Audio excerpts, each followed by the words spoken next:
City mirror, आपका अपना channel, हर छोटी बड़ी खबर पर नजर। City mirror. तुम्हारे भाई तो खड़े हैं वैसे।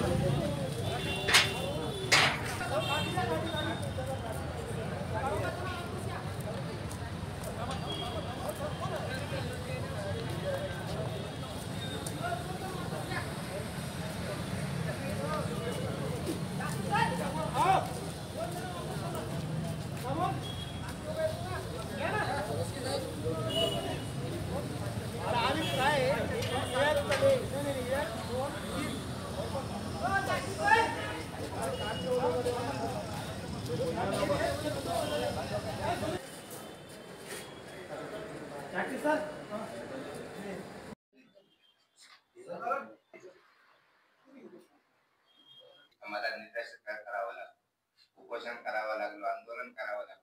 याचा आम्हाला काय प्रतिसाद नाही भेटत आहे.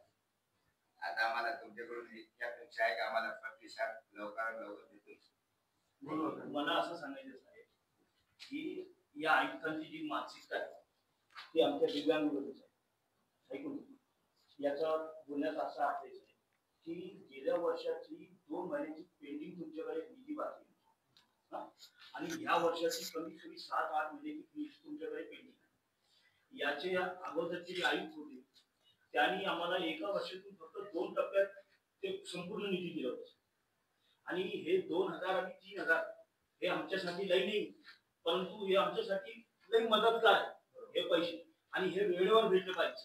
आणि आज दिव्यांग लोकशाही दिन आहे आणि या निमित्ताने आम्हाला आंदोलन करणे म्हणजे हे किती दुर्लभ म्हणजे दुर्दैवी गोष्ट आहे.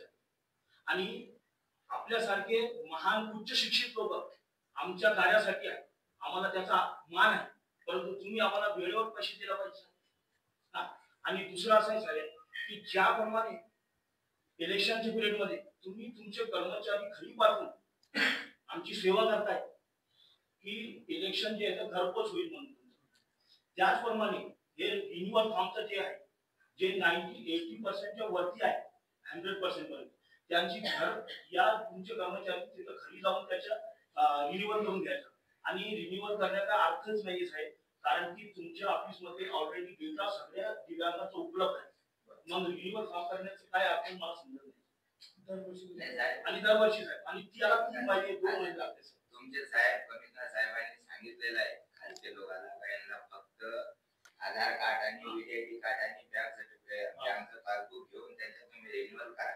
पण तुमचे अधिकारी ऐकायला तयार नाही. फक्त सगळे झोन मध्ये फॉर्म भरतो. आता झोन मधून 4500-4000 फॉर्म आले, त्याच्यामधून 1000 तुम्ही फॉर्म परत धाडले, त्याच्यामध्ये काही कलेक्शन आलं 50 आली, त्याला कोणाला बँक पासबुक नाही, कोणाला काय नाही. म्हणून साहेबांचं फक्त मान्य होतं. मी पण स्वतः समोर होतो. परदेशी सराला साहेबांनी काय सांगितलं, फक्त आधार कार्ड व्हीडीआयडी कार्ड आणि बँक पासबुक घेऊन यांची तपासणी करण्यात. ते झोन मध्ये गेलं का एक डॉक्युमेंट साठी दिव्यांगाला 5-5 चक्कर लावा लागतात आणि 50,000 रुपये 100-200 रुपये खर्च होतो साहेब. आमची हालत कशी आहे साहेब? आम्हाला तुम्ही 5 वर्षातून एकदा पाहिजे. 5 वर्षातून एकदा रिन्युअल पाहिजे.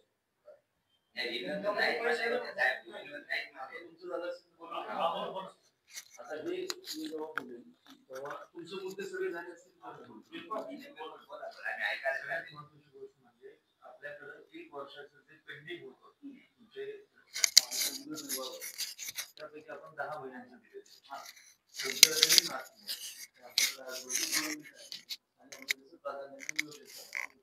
त्या आर्थिक वर्षामधले जे 2 महिने आहेत ते निश्चितपणे मान्य आहे. मोदीची परमिशन घेऊन आम्ही आपल्याला लवकरात लवकर देणार आहोत. एकदा जसं तुम्हाला वाटतं ना तसं महानगरपालिकेचीही काही हे आहे की मागच्या 2 लोकसभा आणि विधानसभा निवडणुकांना आपला बराचसा स्टाफ जी वसुली आहे आपली प्रॉपर्टी टॅक्स वॉटर टॅक्सची तुलनेने यावर्षी कमी झालेली आहे. तर आता नोव्हेंबरच्या नंतर जेव्हा या निवडणुका पार पडल्या डिसेंबर, जानेवारी, फेब्रुवारी, मार्च या ज्या 4 महिन्यात आपल्याला जास्तीत जास्त वसुली करायची आणि ती वसुली मिळाल्यानंतर सगळ्यात अगोदर त्यावरती हक्क आपला असणार आहे. 2 महिन्यांचं जे आम्ही आहे ते निश्चितपणे आम्ही आपल्याला देणार आहोत. पहिली गोष्ट. दुसरी गोष्ट जे व्हेरिफिकेशन आहे ते व्हेरिफिकेशन करण्यामागचा उद्देश आहे की खऱ्या लाभार्थ्यांना लाभ मिळाला पाहिजे. बरीचशी लाभार्थी अशी आहेत की काहीतरी खोटं दाखवून काहीतरी चुकीचे डॉक्युमेंटेशन करून तुमचं म्हणणं जे आहे की आम्हाला त्रास होतो, पण हे खरे लाभ लाभार्थी आता तुम्ही तर पाहिजे कोणी त्याचे लाभ घेतले अपंग दाखवून दिव्यांग आपल्याला खऱ्या लाभार्थ्यांना त्यांची नोंदणी करून त्यांना प्रॉपरली एक वेळ आम्ही त्यांचं हे केल्यानंतर परत त्या विषयामध्ये आम्ही करण्याची मानसिकता नाही आमची. पण जे लाभार्थी आज रोजी लिस्टेड आहे त्यांना किमान आपल्याला पाहून घ्यावं लागेल की किती प्रमाणात त्यांचं व्यंगत्व आहे आणि त्या पद्धतीने त्यांना सर्टिफाय करून खात्री करून घ्यायची. त्याच्यामध्ये तुमची उलट आम्हाला सहकार्य अपेक्षित आहे. थोडासा त्रास होईल परंतु थोडं सहकार्य आपल्याकडून अपेक्षित आहे. एक गोष्ट तुम्ही बरोबर बोलले साहेब 60% टू 100% हा दिव्यांग याचा परमनंट आहे आणि 60च्या खालचा जो आहे 40 पर्यंत 40% याची तुम्ही ही पडताळणी करू शकता आणि या पडताळणी करण्यामध्ये फक्त तुम्ही काय करा महानगरपालिकेकडून 3 महिने 2 महिने एवढा वेळ नका द्यायचा. 1 महिना द्या आणि ते पण हा महिना जे तो मे महिना डिसाईड करा. कारण की आपला जो वर्ष चालू होतो महानगरपालिकेचा एप्रिल टू मार्च पर्यंत होतो. तर एप्रिल मध्ये चालू झाला आपला महिना तर मे मध्ये तुम्ही काय करा याचा सर्वे करून टाका आणि जर तुमच्याकडून झाला तर यांचा घरपोच सर्वे घ्यायचा. तुम्ही बरोबर बोलले तुमच्या त्याच्यामध्ये काही कर्मचारी गुंतलेले होते हे वर्ष झालं पण गेल्या वर्षाचा म्हणजे चांगला गेल्या वर्षी आपण बोललेलं झालं काय 2 टप्प्यांमध्ये आम्हाला दिले होते पूर्ण लागून आणि त्यावेळेला मीच होतो साहेब होते जी श्रीकांत साहेबांचं नेचर आहे ना हा थोडासा दिव्यांग होते. तुम्हाला राग वाटू नको. नाही सॉरी आय एम सॉरी आपण किती वेळ भेटलो नाही बिलकुल प्रेमाने बोलतात तुम्ही आणि माझी भेट पहिल्या वेळेला ते दादा माझ्याकडे त्यांना विचारली त्यांना पण माहिती आहे बघा ते प्रेमाने बोलतात. एक पेट्रोल पंप उघडला एका पेट्रोल पंप मध्ये किती दिव्यांग उपलब्ध आहेत 20 25 30 बरोबर आहे. परंतु बाकीचे दिव्यांग काय म्हणजे आपण 10 पण पेट्रोल पंप उघडलं तर दिव्यांगाची संख्या कमी होणार ते तर जाऊ दे वेगळा विषय. परंतु मला हे सांगायचं आहे की पांडे साहेबांनी ज्याप्रमाणे 2 टप्पे दिला मग तुम्हाला काय होतं तुम्ही का देते हे बघा यांनी कमीत कमी 3 वेळेस आंदोलन केलं यांनी खरं सांगा एकाच मला काय चालते निवेदन तयार कसं आहे 2 वेळेस वर्षामध्ये 2 वेळेस 2 टप्प्यात आणि जास्तीत जास्त 3 टप्प्यात आमची मेहरबानी त्याच्यासाठी तुम्ही म्हणल्याप्रमाणे साहेब दिव्यांगाला छोटासा त्रास नाही फार मोठं तुम्ही जीवनवाई मीटिंग घ्या त्यांच्यासोबत फार मोठा त्रास आहे. त्याच्यामध्ये एक ऑप्शन तुम्ही आमच्या फॉर्म मध्ये कमी आलं तर ते तुमचा अधिकारी त्या ऑप्शनला त्याच्यामध्ये नेमणे करू शकतो. तुम्हाला परत येण्याची वेळ असणार आमची तुम्हाला शिफारस आहे की आम्हाला वारंवार आंदोलन करायला तुमची शब्दानेच बोलतो.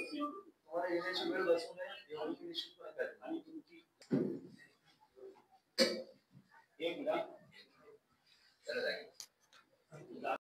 अरे भ्रष्ट कर्मचाऱ्यांचं करायचं काय आले मुंडावर भ्रष्ट कर्मचाऱ्यांचं करायचं काय आले मुंडावर कोण म्हणतात देत नाही कोण म्हणतात देत नाही अरे भ्रष्ट कर्मचाऱ्यांचं करायचं काय आले मुंडावर अरे भ्रष्ट कर्मचाऱ्यांचं करायचं काय आले मुंडावर या महानगरपालिकेचं करायचं काय आले मुंडावर या महानगरपालिकेचं करायचं काय आले मुंडावर या प्रशासनाचं करायचं काय या अपंगावर अत्याचार करणाऱ्या लोकांचं करायचं काय कोण मतं देत नाही कोण मतं देत नाही या प्रशासनाचं करायचं काय अरे कोण मतं देत नाही दिव्यांग चुकीचा भ्रष्ट कर्मचाऱ्यांचं करायचं काय भ्रष्ट कर्मचाऱ्यांचं करायचं काय या निकम्म कर्मचाऱ्यांचं करायचं काय या निकम्म कर्मचाऱ्यांचं करायचं काय कोण म्हणतं देत नाही कोण म्हणतं देत नाही दिव्यांग चुकीचा दिव्यांग चुकीचा कोण म्हणतं देत नाही घेतल्याशिवाय राहत नाही कोण म्हणतं देत नाही घेतल्याशिवाय राहत नाही आहे उच्च हक्काचा काही कोणाच्या बापाचा आहे उच्च हक्काचा दिव्यांग चुकीचा दिव्यांग चुकीचा पुरे आपण दिली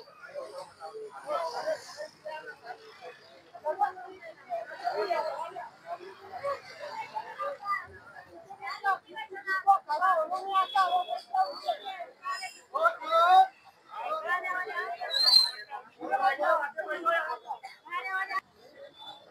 मी शेख आसेफ, या महानगरपालिकेला आम्ही दिव्यांग लोक कंटाळलेलो आहेत. यांनी गेल्या वर्षाचा 2 महिन्याचा निधी इथं यांच्याकडे बाकी आहे आणि या चालू वर्षाचा कमीत कमी 8-9 महिन्याचा निधी देण्याचा बाकी आहे. आणि हे काय म्हणते महानगरपालिकेचे आयुक्त आमच्याकडे निधी उपलब्ध नाही. अरे तुमच्याकडे निधी उपलब्ध नाही तर तुम्ही प्रेस कॉन्फरन्स करा, मीडियामध्ये द्या, पेपरमध्ये द्या. आणि आमच्यासारख्या दिव्यांगांचा तुम्ही हाल करत आहे. आणि तुम्ही सुशिक्षित असून आणि तुम्ही एवढ्या मोठ्या पदावर असून आमच्या सारख्या दिव्यांगांना लाचार करून आणि तिथं 10 वेळेस तुमच्या ऑफिसवर चक्कर मारायला आम्हाला लावतात. तुम्हाला लाज वाटत नाही का? तुम्हाला आमच्यासाठी ठेवलेला आहे, आमच्या सेवेसाठी ठेवलेला आहे, मग तुम्ही असे कारोबार का करतात? तुमची मानसिकता आमच्या विरोधी आहे का? एकदा तर सांगून द्या. म्हणून आम्ही तुम्हाला वारंवार उपोषण करतो तेव्हा तुम्ही काय करतात? 1 महिन्याचा टाकतात. मग गेल्या वर्षीचा निधी कुठे गेलेला आहे आणि 2 महिन्याचा आतापर्यंत का झालेला आहे? आणि आज लोकशाही दिन, आज दिव्यांग लोकशाही दिन आहे आणि या निमित्त तुम्ही आम्हाला असं धरणे आंदोलन करायला लावतात. तुम्हाला लाज वाटायला पाहिजे यासाठी. आणि तुम्ही आम्हाला हे निधी तत्परतेने द्यायला पाहिजे. आणि मागच्या जे आयुक्त होता त्या आयुक्ताने आम्हाला फक्त 2 टर्म मध्ये 1 वर्षाचा निधी दिलेला होता. आम्ही यांना हे सूचित आहे की यांनी आता पुढच्या वर्षापासून, या वर्षापासून जे 8 महिन्याचे बाकी आहे, या 8 महिन्याचे जे पैसे आहे फक्त 2 टप्पे करून पूर्ण वर्ष कंप्लीट करायला पाहिजे. जर तुम्ही असं केलं नाही तर आम्ही पुढे याच्या महानगरपालिकेवर आणि कलेक्टर ऑफिसवर एवढा मोठा मोर्चा नेऊ आणि तीव्र करू आणि तुमच्या ऑफिसला काळी पोहोचू आणि कर्मचाऱ्यांना काळी पोहोचू. नाहीतर आम्ही त्या दिव्यांग कक्षाला लाग मारणार आहोत. मी हे तुमच्या मीडियाच्या माध्यमातून हे सांगतोय. आणि याची सर्वोच्च जबाबदारी जी आहे तर शासन व प्रशासनाची असेल. दुसरं असं आहे, हे रिन्युअल फॉर्म जे आहेत दरवर्षी घेतात. यांना हे सुशिक्षित असून यांना एवढी हे माहिती नाही का की हे दिव्यांग एकदा नोंदणी झाली, वारंवार तुम्ही का नोंदणी फॉर्म घेतात? आणि नोंदणी फॉर्म घेण्याची 5 वर्षामध्ये एखादी वेळेस तुम्ही हे करा.